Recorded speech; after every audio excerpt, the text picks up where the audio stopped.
Now we're going to create the beginning of our barrel, the cylinder shape, and keeping in mind that we want to be able to pudge it out a little bit and make it barrel shaped, we're going to need some sort of flexibility here, and edges are what allow us to, reshape things, bend them. So we're going to add a few edges across, and we also need to decide how many, because, polygons are not round inherently, they're all square. We need enough of them to make it look reasonably smooth. So we're going to try creating, let's say, polycylinder. Let's have our options, and let me turn off exit on completion, because I think, let's see what happens. It might be solve a problem I had before. All right, so we create a polygon cylinder, and the axis divisions, they're those, how many faces it has going around, a bit like, almost like how many slats of wood this had if those slats were flat. So I'm going to start with 16, 16 faces, and height divisions run across it to give us that flexibility we wanted here, these edges. So I'm going to start out with 3 of those, and I'm going to hit, and the y-axis, up and down axis, that means our cylinder will be facing up this way. So we hit apply. So the close on completion was whether or not it closes this. No? No. Okay, anyway. Now you can see that's pretty good. If we wanted it to have more of these edges, I'm not sure why I don't have it, but sometimes like a little history dialog pops up here that lets you continue to edit it. But if not, you can always go to the attribute editor into, you can see here it's got P cylinder 1, that's where it's moved around and transformed. Then we've got the shape, which is beyond scope for now. But the third one, polycylinder 1, that's the operation that created our cylinder, and we can still mess with it. So if I was to change the starting height to like 1.8, we're not scaling it, that's literally how it's going to be created. If we'd chosen 8 faces around it, you can see it would have been really low poly. 4, you're going to get basically a diamond or a cube. 32, that's way more than we need. So I'm going to settle on 16. We don't have to have this many. We'll probably go lower poly than this when we make other stuff. But for now, that's good. The subdivisions in the height, I said 3 because I wanted 3 edges. But you can see here it's actually 3 rows of polygons. So to get a third edge in there, I want one in the middle. I'm going to take that up to 4. There we go. All right. We are going to call that our shape. So I might give it a name. If I go back to this first one, that's its real name. I'll just call it barrel. All right. So this makes it a bit more obvious that barrel is the overall shape with its, size and place in the world. Then we've got this stuff, which is to do with how it's shown by Maya. And then, yeah, the polycylinder operation, that's what created it. Okay. Now we want to move these faces out. Let's see our plan.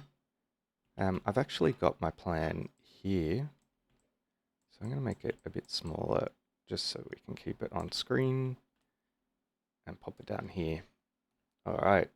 So the modeling toolkit lets us pick edges. So we could, now that that's pressed, we could click these, and we're currently in select mode, Q.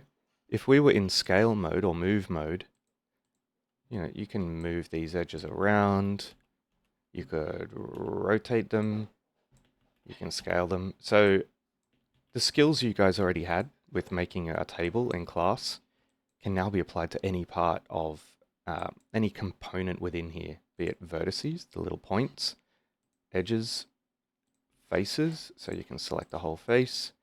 And just like shapes, if you shift select, you can add to the selection.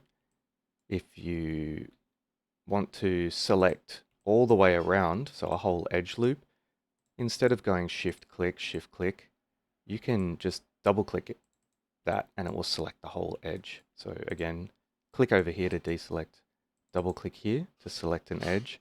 If you want to add more edges to it, instead of just shift clicking to add a single edge, we'll shift double click to add that whole loop and shift double click again. And now we've got 3 loops. So that's good. I'm going to hit scale. And as we saw the other day, there's multiple ways to do what we want to do here, which is just we want to scale out across and forward. So in sort of this plane here, we want to scale out. So scale out. One easy way to do it is we can just scale all of them, and eventually that will become, taller, which is not what we want. But you can always then scale it back down again. All right. Or for more immediate control, there's this here, so if that square looks like it would go on that grid, that's the direction it's going to scale out for you. It's really handy, like 2D scale, right? And that exists for all the dimensions. You could 2D scale this way as well, but we just want this one. So 2D scale out, that's pretty good. You'll notice that even though it's chubby, see how okay, so you might notice that it's hard to get a precise amount. While this handle is small, it's pretty, it's sort of like having a high sensitivity in a game. It just does sort of too much moves. So if we want to make the handles bigger so they become more sensitive, or the other way around, you know what I mean? If you hit plus on your keyboard, or minus, you change the size of it. And that changes how fine your control is. So now I can get very fine grained control, which is cool. And then we want to, as I was cut myself off from saying, we want to just keep it so it's rounded on the sides. And if I hit space to see our side view, you can see that, yeah, these 3 are the same size. So that's flat. So let's scale that out on its own. So deselect everything, double click that middle loop, and now keep in mind that with this really, oh my god, look how big the handles have gotten. We'll hit minus so we can see them again. There we go. And grab this guy and move it out just a bit. And you can see where, as it gets more subtle, sometimes having this other view here can help. So there we go. We can always mess with that later, but now we've got a chubby barrel. That's first stage done. Don't forget to save. So I'm going to go File, Save As, and I'm going to save it into, let's see, W,